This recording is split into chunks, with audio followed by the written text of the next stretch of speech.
আসসালামু আলাইকুম দর্শক, আমরা আজ আসছি একটা বড়ই বাগানে। এটা হচ্ছে দেখেন, এই যে বড়ই, এই বড়ই বাগানটা বয়সটা হচ্ছে 3 বছর।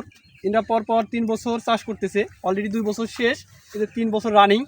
তো এখানে প্রায় 4 থেকে 5 বিঘা জমিতে, কি 4 থেকে 5 বিঘা, 8 থেকে 10 বিঘা জমিতে, 8 থেকে 10 বিঘা জমিতে চাষ করছে বড়ই।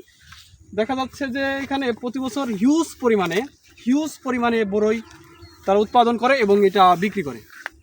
আপনি আশ্চর্য হয়ে যাবেন এখানে যে শত শত শত শত টন বড়ই এখান থেকে বিক্রি হয় এবং কম দামে। দেখেন এখানে বড়ই বাগানটা, আপনারা দেখতে থাকুন বড়ই বাগানটা কেমন হয়েছে। তো এখানে আসলাম আজকে সকালে ঘুরতে ঘুরতে, আমি এবং আমার ভাতিজা দুজনে আসলাম। এই বড়ই বাগানের মালিক, যে এটা উদ্যোক্তা, তাদের মূল বাসা হচ্ছে গিয়ে যশোরে। আর এই যে যেখানে বড়ই বাগানটা করছে, এটা হচ্ছে গিয়ে আপনার গোপালগঞ্জের মকসিদপুর উপজেলার দাসরহাট গ্রামে এই বাগানটা করা হয়েছে। তো আপনি চিন্তা করেন, এখানে 10 থেকে 15 বিঘা জমি, এক বিঘাতে আছে হচ্ছে 52%। এত জমিতে ইনি এরকম একটা প্রজেক্ট করছে, আপনি চিন্তাই করতে পারবেন না। এখানে প্রায় 3 থেকে 4 জন শেয়ারে থাকে এবং এই যে যারা এখানে এলাকার কয়েকজন আছে, পাহারাদার আছে, সবাই এখানে এটা হচ্ছে ওদের দ্বিতীয় প্রজেক্ট। এইটা এখানে প্রথম না, ওরা এখানে প্রথম আসছিল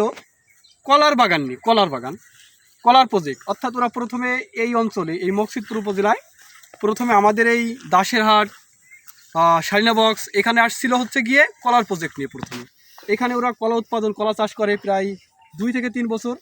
এরপরে ওরা কলা যখন একটা ঝড় হয়, বুলবুলে একটা ঝড় হয়, ওই ঝড়ের কারণে অনেক ক্ষয়ক্ষতি হয়, কলায় ক্ষয়ক্ষতি হওয়ার কারণে তারপরে ওরা একটা পন্থা অবলম্বন করে যে এমন ফসল উৎপাদন করবে যেটা ঝড়েই কম ক্ষয়ক্ষতি হয়।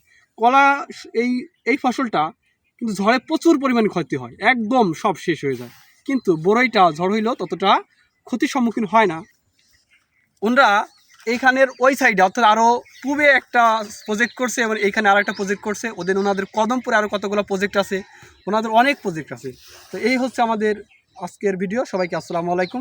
ভিডিও শেয়ার এবং লাইক করতে কিন্তু ভুলবেন না।